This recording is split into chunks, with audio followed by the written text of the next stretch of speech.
Vous nous balancez un secret sur la personne assise à côté de vous. On a celui-là. Oh. Le plus beau des secrets du monde. Ça a été quoi votre rôle, votre plus grand rôle? Être maman. Probablement. Aouh. Zéro effort. Mais zéro effort. La résolution de 2022, qu'une fois de plus, vous ne tiendrez pas. Alors, attendez. Attendez bien. Pour la première fois de ma vie, ça fait tous les ans, je me dis j'arrête de fumer. Et là, j'ai arrêté de fumer depuis le 1er janvier. Donc pour l'instant, je tiens. Donc vous n'allez pas me faire chier, quoi. Voilà. Vous la sentez comment cette année 2022? Je la sens Avec mieux. le Covid, on sent pas grand-chose. Ah, excellent. Non, on sent que le virus va un peu se fatiguer, j'espère. Il est en train On est en train de lui mettre sa mère au virus. de lui mettre sa race. On la sent bien.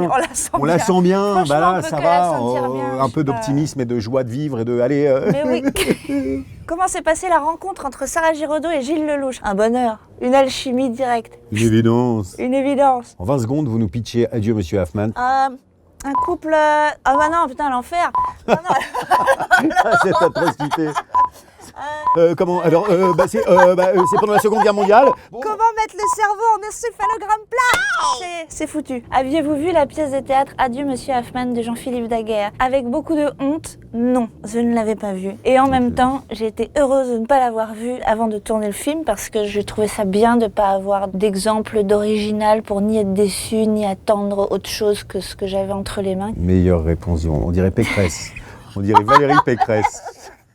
Gilles, c'était comment de jouer un vrai salopard? Je ne sais pas pourquoi ils ont voulu absolument que je joue un vrai salopard. Je sais pas, ça doit être une grosse merde dans la vie. Ils se sont dit, tiens, bah... Lelouch. Et bah, c'était pas simple. C'était pas simple de composer avec cet homme. Il était en totale contradiction avec tous mes principes. D'autant plus qu'il a fallu que je vive avec lui pendant tout le premier confinement. Celui qui a duré 2 mois et demi. Donc en fait, je dînais avec lui, je déjeunais avec lui, je me réveillais avec lui avec sa grosse moustache. Il me regardait de loin, il me faisait des petits coucous. Tu me payes combien? Disons la même chose que ce que vous me donniez avant. Espèce de salopard. Tu me fais travailler sur des bijoux volés aux juifs. Tout ce que je fais, c'est pour toi, tu comprends? Ça, c'est pour nous protéger, nous. Arrête de me regarder comme ça! J'étais bien content de lui dire adieu à celui-là. Sarah, c'était comment de jouer la femme d'un homme simple qui devient de plus en plus sombre? C'était très agréable parce que j'étais en observation de cet homme qui devenait de plus en plus salopard, mais malgré lui. Moi, j'aime bien les salopards malgré eux. Et comme Gilles, dans ce rôle, il y a gardé énormément d'innocence et de bonhomie. C'est les salopards auxquels on reste attaché. C'est con ce que je dis? Non, c'est pas ça. C'est que je crois que le principe de l'émission, c'est de faire des réponses courtes. Aller au cinéma sans pouvoir manger des pop-corn, on en pense quoi? On n'est pas des gros Américains, ça va, on peut aller au cinéma sans manger du popcorn. Oui. Allons au cinéma déjà, puis le popcorn, tu le manges chez toi, tout va bien.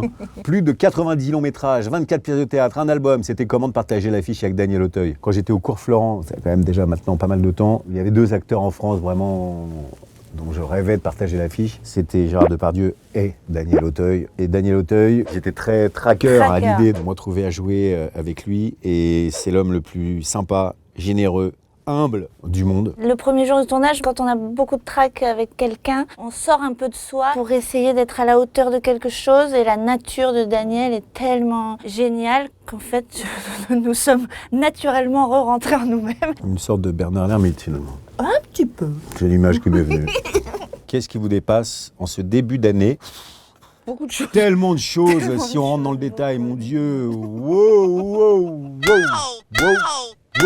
Pouvez-vous nous parler de vos projets respectifs de cette année? Me concernant, je vais jouer dans le prochain film de Jeanne Herry, je vais jouer dans le film de Thomas Bidguin qui s'appelle Soudain seul, et après j'espère, si je fais pas trop la sieste, de réaliser mon prochain film qui s'appelle pour l'instant L'amour ouf. Pas sûr que ce soit le meilleur titre, on en reparlera. Alors moi, c'est simple. Tu vas jouer ton meilleur rôle, celui d'être maman. Maman d'abord.